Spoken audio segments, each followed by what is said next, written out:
സത്യസായി ബാബയുടെ 100ാം ജന്മവാർഷികാഘോഷത്തിന്റെ ഭാഗമായി സത്യസായി പ്രേമവാഹിനി രഥയാത്ര പ്രയാണം ആരംഭിച്ചു. കാസർഗോഡ് ജില്ലയിലെ പര്യടനം പൂർത്തിയായി യാത്ര കണ്ണൂർ ജില്ലയിൽ പ്രവേശിച്ചു. ഈ വർഷം ഏപ്രിൽ 24-ന് പുട്ടുപർത്തിയിൽ നിന്നും 6 രഥങ്ങളാണ് പ്രയാണം ആരംഭിച്ചത്. ദക്ഷിണേന്ത്യയിൽ രഥങ്ങൾ പ്രയാണം നടത്തിവരികയാണ്. തമിഴ്നാട് സംസ്ഥാനത്ത് പ്രയാണം പൂർത്തിയാക്കി വയനാട് വഴിയാണ് ഓഗസ്റ്റ് 25-ന് കേരളത്തിലെത്തിയത്.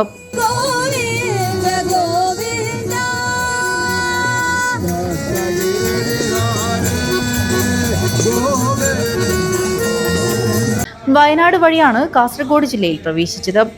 സത്യസായി പ്രേമ പ്രവാഹിനി രഥയെഴുന്നള്ളത്തിന് തൃക്കരിപ്പൂർ ടൗണിൽ ശ്രീ സത്യസായി സേവാ സംഘടന കാസർഗോഡ് ജില്ലാ കമ്മിറ്റി നേതൃത്വത്തിൽ സ്വീകരണം നൽകി.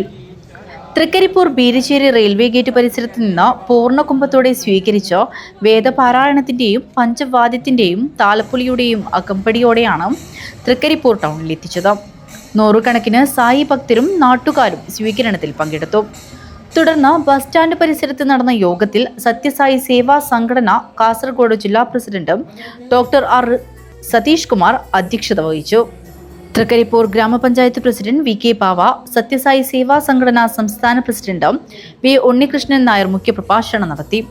തൃക്കരിപ്പൂർ സത്യസായി സേവാ സമിതി സെക്രട്ടറി ടി സുമേഷും, സത്യസായി പ്രേമകുടീരം സെക്രട്ടറി എ ജനാർദ്ദനൻ, സംസ്ഥാന ആധ്യാത്മിക വിഭാഗം ഇൻചാർജ് പി കെ പുരുഷോത്തമൻ, മഹിളാ വിഭാഗം സംസ്ഥാന കോർഡിനേറ്റർ രശ്മിത ഷാജി, സംസ്ഥാന service coordinator K Harikrishnan, advocate K C Vijayakumar എന്നിവർ സംസാരിച്ചു. നേരത്തെ ടൗണിൽ നടന്ന ആധ്യാത്മിക യോഗത്തിൽ വി ഗോപാലൻ അധ്യക്ഷത വഹിച്ചു.